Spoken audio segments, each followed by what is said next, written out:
Hello students. आज मोल के part 6 के अंदर आपका एक छोटा सा वीडियो ही आपके सामने लेके आई हैं। और इसमें आप एक आईआईटी जेई और नीट के क्वेश्चन सॉल्व कर सकते हो।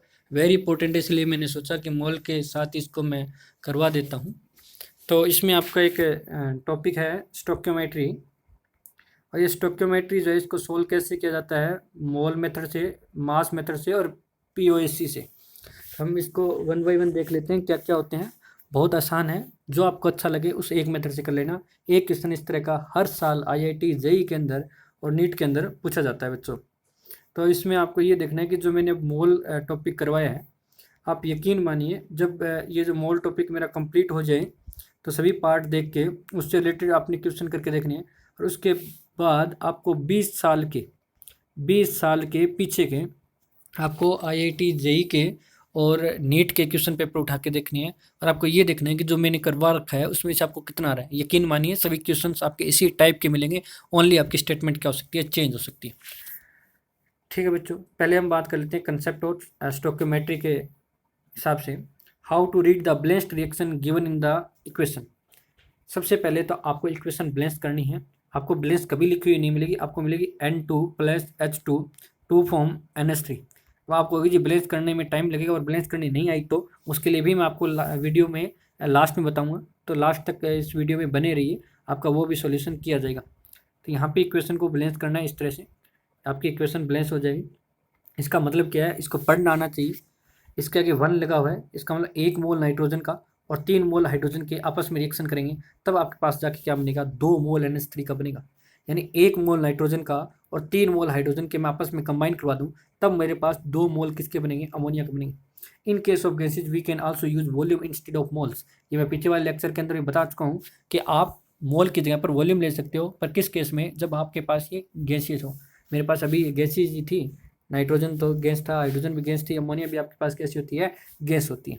ठीक है बच्चों, यहाँ तक कोई दिक्कत है तो आप फिर से इस वीडियो को देख सकते हैं। आई होप यहाँ तक कोई दिक्कत नहीं आनी चाहिए कि स्टोक्योमेट्री में आपको समझ आना चाहिए कि रिएक्शन कहना क्या चाहता है। जैसे इस रिएक्शन को बैलेंस किया तो मुझे पता चला कि 1 मोल नाइट्रोजन का और 3 मोल हाइड्रोजन का आपस में रिएक्शन करके 2 मोल किसके बनेंगे, NH3 के बनेंगे। ये था मोल्स मेथड। और मोल्स मेथड से कैसे आप सोल्व कर सकते हो वो देखिए। हम एग्जाम्पल से क्लियर करेंगे तो बेटर हम समझ पाएंगे। कैलकुलेट नंबर ऑफ मोल्स, क्या निकालना है बच्चों, नंबर ऑफ मोल्स निकालना है। किसके निकालना है, O2 gas produce on heating.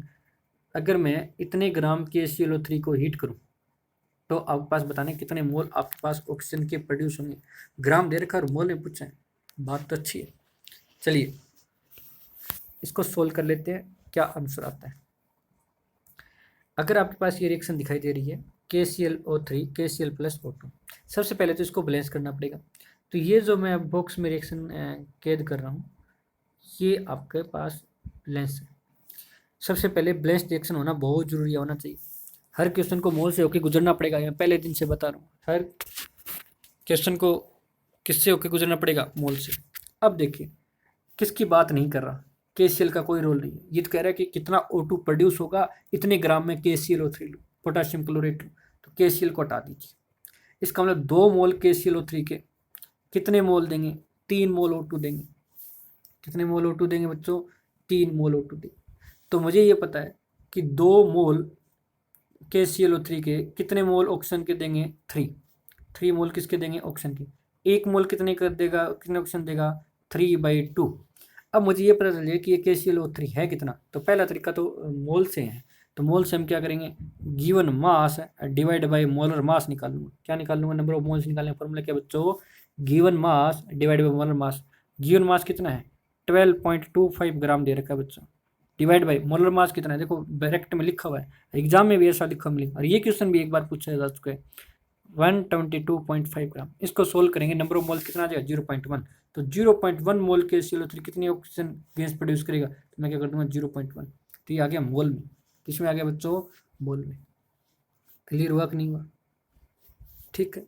अगर ये ग्राम में पूछा जाता, नंबर ऑफ मोल्स की जगह पूछा जाता कि calculate the mass of O2 gas produce on heating this, पहले पीछे वाला फिर समझा दो। यहाँ इक्वेशन से पता चला कि 2 मोल के ClO3 के कितने मोल ऑक्सीजन देगा, 3 मोल। 2 3 देता है तो एक कितने देगा, 3/2। नंबर ऑफ मोल्स है कितने KClO3 के 0.1, तो इससे मैंने निकाल लिया। दूसरा तरीका देखो बच्चों क्या था, अगर नंबर ऑफ मोल्स की जगह पर आपसे क्या पूछ लेता, मास पूछ लेता। क्या पूछ लेता बच्चों, मास। तो मुझे पता था कि 2 इंटू KClO3 का मास कितना है बच्चों, KClO का मास है 122.5, ये ग्राम KClO3 के कितने देगा, 3। तो 1 ग्राम कितना देगा, तो मैं लिख दूंगा 3 डिवाइडेड बाई 2 इंटू 122.5, और 12.25 ग्राम कितना देगा, 1 ग्राम इतना देगा, तो 12.25 ग्राम कितना देगा, तो मल्टीप्लाई कर देंगे 12.25 से, इससे भी निकाल सकते हैं। तो बात तो वही आई ना बच्चों, 12.25 गिवन मास और 122.5 मोलर मास। तो given mass divide by molar मास क्या होता है, नंबर ऑफ मोल्स होता है। ठीक है बच्चों, तो कैसे निकाल लेना, आपका आंसर क्या आएगा, सेम है। तो एक होता है मास मेथड और एक होता है आपके पास है मोल्स मेथड। ठीक है बच्चों, ये आपके मोल निकलेंगे क्योंकि यहाँ पे 3 मोल है। अच्छा, मैंने कहा था मास पूछ लिया, क्या कहा था, मास पूछ लिया। मास पूछ लिया तो आपको एक चीज़ करनी है, 3 मोल ऑक्सीजन, एक ऑक्सीजन का मास कितना होता है मॉलिक्यूल का, 32, 3 का कितना हो जाएगा 32, को कितने से मल्टीप्लाई करना है, 3 से, तो यहाँ पे 32 और आ जाएगा। तो अब क्या पता चल जाएगा आपको, मास पता चल जाएगा। पहले किस में आंसर आया, मोल, और मोल में भी निकालने के मेथड मैंने 2 बता दिए, या तो मास का यूज करके या मोल का यूज करके। मोल का यूज करोगे तो पहला मेथड था, मास का यूज किया अभी था, और पूछ ले मास कितना है, तो आप 32 से क्या कर दोगे, मल्टीप्लाई कर दोगे। ठीक है बच्चों, यहाँ पे देखिए ये रहा आपका नेक्स्ट क्वेश्चन। नेक्स्ट क्वेश्चन क्या कहता है कि calculate the mass of O2 gas produce on heating. बस मास पूछ लिया, क्या पूछ लिया, मास पूछ लिया। तो देखो मैंने क्या किया, यहाँ पे 32 से मल्टीप्लाई कर दिया। 2 इंटू 125 ग्राम कितना देगा, 3 इंटू 32 देगा। एक कितना देगा, 3 इंटू 32 डिवाइड बाई 2 इंटू 122.5 देगा। आपको कितने ग्राम दे रखा है, 12.25 ग्राम दे रखा है, तो 12.25 ग्राम कितना देगा, तो मल्टीप्लाई कर देंगे 12.25 ग्राम से। यानी जो पहले जो मोल में आंसर आया था उसको 32 से मल्टीप्लाई करना है और कुछ नहीं था। ठीक है, तो ये होता है आपके पास मोल मेथड और मास मेथड। कौन कौन से मेथड होते हैं बच्चों, moles method and mass method होता है। बढ़े नेक्स्ट टॉपिक की तरफ। Next last, POAC full form है इसकी, प्रिंसिपल ऑफ एटम कंजर्वेशन। ये थोड़ा ध्यान से समझ लीजिए, principle of atom conservation. P का मतलब प्रिंसिपल, O का मतलब ऑफ, A का मतलब एटम और C का मतलब कंजर्वेशन। ये कब होता है बच्चों, जब आपके पास ऐसी इक्वेशन आ जाए जिसको आपको बैलेंस नहीं होती है, या बैलेंस करने में क्या लगता है, टाइम लगता है, तब ये मेथड बहुत कारगर साबित होगा। There are questions in which balancing of reaction is not easy. ये मेथड तब लगाना है बच्चों आपको जब आप इक्वेशन को बैलेंस नहीं कर पाओगे आसानी से। If in exam you are not able to balance any question then POAC use. मैंने मोल्स मेथड का यूज करना सिखाया, मैंने मास मेथड का यूज करना सिखाया, तो तीसरा मेथड हमारे पास कौन सा था, POAC। और POAC कब लगाना है बच्चों, POAC principle of atom conservation तब लगाना है जब आपसे इक्वेशन बैलेंस नहीं हो रही हो, या आप करना नहीं चाहते हो, कोई मेरी तरह आलसी हो, तो वो इस मेथड का यूज कर सकता है कि कहाँ बैलेंस करेंगे, सीधा ही POAC यूज कर देते हैं। आपका आंसर क्या आएगा बच्चों, सेम आएगा। तो चलिए बच्चों स्टार्ट करते हैं, और पहले और समझ लेते हैं कि प्रिंसिपल ऑफ एटम कंजर्वेशन क्या होता है। जैसे मेरे पास इक्वेशन है, मुझे नहीं पता इसका बैलेंसिंग कैसे होती है, A2B5 B3C4 A4C5 B5C3 दे दिया। अब देखो इसको बैलेंस करना थोड़ा सा मुश्किल है, पर मैं POAC लगाऊँ A के लिए। तो पहले में देखो, पहले में कितने नीचे जो लिखा हुआ ना, जो पैरों में जिसको मैं बोलता हूँ नीचे लगा हुआ, उसको आगे मल्टीप्लाई कर दें। 2 मोल ऑफ A2B5, ये जो A2 है वो आगे ले, 2 मोल ऑफ A2B5, B3C4 में नहीं आगे बढ़ेंगे, वो कितने मोल देगा, वो 4 मोल देगा A4C5 के। कितने मोल देगा बच्चों, 4 मोल देगा A4C5। अगर POC एटम B के लिए लिखना चाहो तो 5 मोल A2B5, 5 मोल A2B5, 3 मोल, क्योंकि B3C4 के अंदर B कितने हैं, 3 है, तो मैं लिख दूंगा 3 मोल B3C4, और इन दोनों को क्या कर दूंगा, ऐड कर दूंगा, और ये क्या मिलेगा आपको, 5 मोल ऑफ B5C3 देगा, B5C3। समझ में आया कि नहीं है, जो पेड़ों में लगा है उसको मल्टीप्लाई कर देंगे और आगे देख ले वो कितना मोल दे रहा है। जैसे A2B5 पे A2 है, 2 है, इसका मैं लिखूंगा 2 मोल ऑफ A2B5, क्या देगा, अब B3C4 में तो A था ही ना, आगे क्या था A4C5 में कितने थे, 4, तो ये 4 मोल A4C5 देगा। और अगर एक से ज़्यादा हो ना, जैसे मैंने B का निकाला, तो आप बीच में साइन किसका लगा दोगे बच्चों, प्लस का लगा दोगे, यहाँ पे क्या लगा दोगे, साइन पॉजिटिव। ठीक है, ऐड कर लेंगे, कोई बड़ी बात नहीं है। देखिए इसको भी एग्जाम्पल से क्लियर करते हैं। अब आपका वही क्वेश्चन आ गया, क्वेश्चन वही क्यों ले रहा हूँ मैं, वही मास मेथड के अंदर लिया है, वही मोल्स मेथड के अंदर लिया है, और वही मैं आपको प्रूव कर दूंगा कि POAC से भी वही आंसर आता है। देखिए क्या कह रहा है आपसे कि कैलकुलेट कीजिए mass of O2 gas produce on heating 12.25 gram of KClO3, इससे कितना मिलेगा आपको। तो ये इक्वेशन है, मुझे नहीं पता अब क्या है। अब आपको ध्यान रखना है क्या पूछा है इसने, ऑक्सीजन पूछा है। तो ऑक्सीजन का पूछा है तो मैं POC किसका लगूंगा बच्चों, ऑक्सीजन का। इसमें ऑक्सीजन कितने हैं 3, तो मैं क्या लिख दूंगा 3 मोल ऑफ KClO3 क्या देगा। इसमें तो कोई रोल ही नहीं ना, ऑक्सीजन है नहीं। यहाँ पे लिखा है 2, तो क्या देगा 2 मोल ऑफ O2 देगा। क्या बैलेंसिंग से मैं ये बात कह रहा था क्या, बैलेंस इक्वेशन से भी मैं मोल्स मेथड से ये बात बोल रहा था कि 3 मोल KClO3 2 मोल देंगे O2 के। ठीक है बच्चों, जो कि मैंने यहाँ पे लिखा हुआ है 3 mole of KClO3 2 mole of O2। अब आपको देखना है कि कितनी O2 गैस प्रोड्यूस होगी, तो मोल्स ऑफ O2 निकाल लेते हैं। क्या निकाल लेते हैं बच्चों, मोल्स ऑफ O2। तो आपको पता है 2 मोल्स ऑफ O2 किसके इक्वल है 3/2, सॉरी मोल्स ऑफ O2 किसके इक्वल आ जाएगा बच्चों, या मैं इसको दोबारा फिर आपको दूँ 2 मोल ऑफ 2 किसके इक्वल है 3 मोल KClO3 के इक्वल है। उल्टा कर दिया, ये पहले लिख दिया ये बाद में लिख दिया। तो 1 मोल O2 किसके इक्वल हो जाएगा, 1 मोल O2 हो जाएगा 3/2 मोल KClO3। ठीक है, तो इसका आंसर आ गया आपके पास कितने मोल KClO3 की रिक्वायरमेंट है पहली बात तो। और आपसे पूछा कि O2 कितना प्रोड्यूस होगा, तो इसमें क्या करना है 3/2 का तो कितना बन जाएगा 0.15। और अब क्या करना है, जो पूछा जा रहा है ना, जो प्रोड्यूस कर रहा है उसका मास, कौन पूछ रहा है ऑक्सीजन, ऑक्सीजन का मास कितना था 32, तो 0.15 को कितने से मल्टीप्लाई कर दूंगा बच्चों 32 से, कितने से मल्टीप्लाई कर दूंगा 32 से। समझ में आया कि नहीं है, क्लियर बच्चों। तो पहले हमने क्या निकाला, मोल्स ऑफ O2 निकाल लिया, वो आएगा 0.15। और मास पूछा है, क्या पूछा है मास, तो मास पूछा है तो मैं क्या कर दूंगा 32 से। ठीक है बच्चों, आसान लगा होगा ये मेथड भी। एक और एग्जांपल से क्लियर करेंगे। देखिए कैलकुलेट द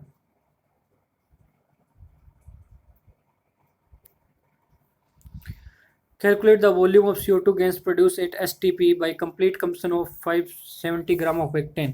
अगर 570 ग्राम ऑक्टेन को जलाएं तो STP पे कितना वॉल्यूम मिलेगा CO2 का। तो मुझे पता है STP पे एक मोल के अंदर कितना होता है 22.7 लीटर होता है। तो मुझे अगर पता चल जाए कि मोल कितना है, जैसे मैं कहता हूँ 5 मोल है, तो 5 मोल में कितना हो जाएगा, तो 5 से क्या कर दूंगा मल्टीप्लाई कर दूंगा। आई बात समझ में बच्चों, क्योंकि मुझे मोल निकालना है। तो POC लगा लेते हैं, इसके लिए कौन बैलेंस करेगा 18 हाइड्रोजन। तो किसके लिए POC लगाऊं बच्चों, तो POC लगाएंगे कार्बन के लिए। किसके लिए लगाएंगे, कार्बन के लिए, क्योंकि यहाँ पे CO2 में कार्बन है,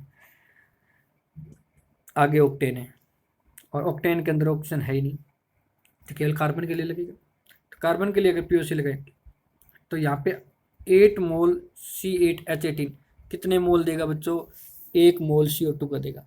कितने मोल देगा CO2 के, 1 मोल CO2 का देगा। ठीक है, अगर यहाँ से हम मोल्स ऑफ CO2 निकाल लें तो 1 मोल CO2 कितना देगा बच्चों, 8 मोल ऑफ C8H18 देगा। 1 मोल CO2 प्रोड्यूस करने के लिए कितना चाहिए आपको, C8H18 चाहिए। आप इसके मोल्स निकाल लीजिए। मोल्स कैसे निकालोगे बच्चों, मोल्स के लिए क्या होता है given mass divide by molar mass. तो गिवन मास कितना है आपके पास, N is equal to given mass divide by molar mass. Given mass कितना है आपके पास 570, और मोलर मास कितना है 114। ठीक, यानी नंबर ऑफ मोल्स कितना है आपके पास 5, कितना आ गया 5। तो एक मोल CO2 के लिए आपको 8 मोल C8H18 चाहिए। ठीक है, तो नंबर ऑफ मोल्स कितने हैं आपके पास 5, तो 5 के लिए कितना हो जाएगा, 1 के लिए 8, तो 5 के लिए कितना कर दोगे आप, 5 से मल्टीप्लाई कर दोगे। ठीक है, तो नंबर ऑफ मोल निकाल लेना, नंबर ऑफ मोल से आपका आसानी से सोल्यूशन हो जाएगा।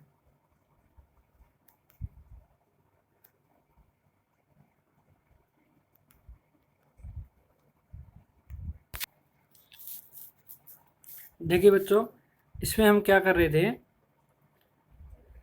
ये जो हमने नंबर ऑफ मोल्स निकाल लिया 5, किसके मोल निकले बच्चों, ये नंबर ऑफ मोल्स किसके निकले हैं, गिवन मास किसका रखा है मैंने 570 ऑक्टेन का। तो अब मैं क्या करता हूँ यहाँ पे वैल्यू पुट कर देता हूँ।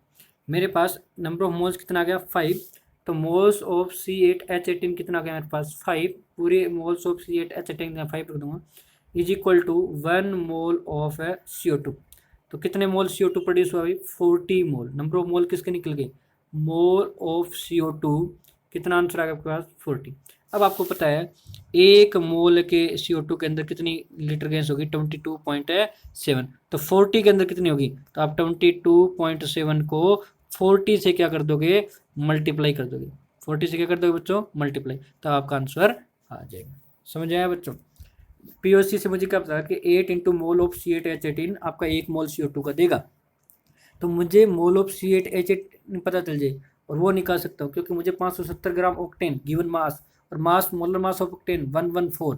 तो यहाँ से मैं मोल किसके निकाल लूँगा? ऑक्टेन के। वो मोल्स ऑफ ऑक्टेन यहाँ पे पुट कर दूंगा तो मोल्स ऑफ CO2 कितना आ जाएंगे? 40। और STP कंडीशन पे एक मोल के अंदर आपके 22.7 लीटर होता है। तो आपको पता है 40 मोल में कितना होगा? तो 22.7 को कितने से मल्टीप्लाई कर देंगे? 40 से मल्टीप्लाई कर देंगे। ठीक है बच्चों, चलो एक और करवा देता हूँ धीरे से इस बार, अगर ना समझ में आए तो फिर और दोबारा से देख लें। How much HCl is needed for complete reaction with 69.6 gram MnO2। 69.6 gram MnO2 के लिए कितना HCl चाहिए? आपकी रिएक्शन होनी चाहिए HCl plus MnO2 MnCl2 plus Cl2 plus H2। ठीक है, अब हमें क्या करना है? हमें जो नई रिक्वायरमेंट है उसको हम कट कर देते हैं। हमें जिक्र हो रहा है केवल दो का, HCl का और MnO2 का। किसका जिक्र हो रहा है? HCl का हो रहा है और किसका हो रहा है? MnO2 का जिक्र हो रहा है। तो हम देखेंगे कि ये जो MnCl2 Cl2 प्लस H2 इनका कोई रोल नहीं है। अब आपको क्या करना है?